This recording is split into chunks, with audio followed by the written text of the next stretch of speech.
ऐसी हुई बाल दिवस मनाने की शुरुआत। जानिए भारत के पहले पीएम चाचा नेहरू के बारे में रोचक बातें। अक्सर कहा जाता है कि अगर आप बच्चों को पढ़ने के लिए 8 घंटे की बोलते हैं तो उनको 2 घंटे खेलने के लिए भी कहें ताकि उनका मन एकदम ताजा रहे। वहीं बच्चों को स्पेशल फील कराने के लिए हमारे देश में प्रतिवर्ष 14 नवंबर को बाल दिवस यानी कि चिल्ड्रंस डे के रूप में मनाया जाता है। इस दिन स्कूलों में बच्चों के लिए गीत, संगीत और खेलों का आयोजन किया जाता है और बच्चों को गिफ्ट भी दिए जाते हैं। जवाहरलाल नेहरू के जन्मदिन के दिन मनाया जाता है बाल दिवस। भारत के पहले प्रधानमंत्री पंडित जवाहरलाल नेहरू को बच्चे प्यार से चाचा नेहरू भी कहते हैं। जवाहरलाल नेहरू का मानना था कि बच्चे किसी भी समाज की मूल नींव होते हैं, इसलिए उनका पालन पोषण उपयुक्त वातावरण में किया जाना चाहिए और पंडित जवाहरलाल नेहरू की जयंती के उपलक्ष्य में हर साल 14 नवंबर को बाल दिवस मनाया जाता है।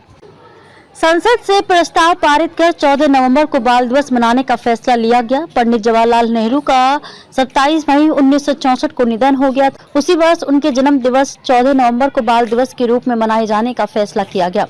पंडित नेहरू को सम्मान देने के लिए संसद में सर्वसम्मति से बाल दिवस के रूप में मनाए जाने की घोषणा की गई और तभी से इस दिन मनाया जा रहा है। बाल दिवस मनाने का क्या है मुख्य उद्देश्य?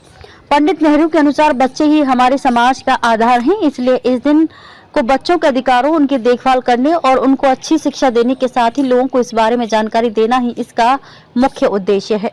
भारत के प्रथम प्रधानमंत्री पंडित जवाहरलाल नेहरू का जन्म 14 नवंबर 1889 को उत्तर प्रदेश के इलाहाबाद में हुआ। उनकी माताजी का नाम स्वरूप रानी नेहरू और पिताजी का नाम मोतीलाल नेहरू था। पंडित मोतीलाल पेशे से बैरिस्टर थे। वहीं पंडित नेहरू की धर्मपत्नी का नाम कमला नेहरू था। इनकी एक बेटी इंदिरा गांधी जो लाल बहादुर शास्त्री जी की उत्तराधिकारी बनी और देश की पहली महिला प्रधानमंत्री थी। देश की आजादी के बाद जवाहरलाल नेहरू को सर्वसम्मति से देश का प्रधानमंत्री चुना गया। उन्होंने लंबे समय तक देश की सेवा की। विश्व पटल पर भी नेहरू जी को प्रखर नेता कहा जाता था। 27 मई 1964 को चाचा नेहरू पंचतत्व में विलीन हो गए। उनके जन्मदिन पर हर साल बाल दिवस मनाया जाता है।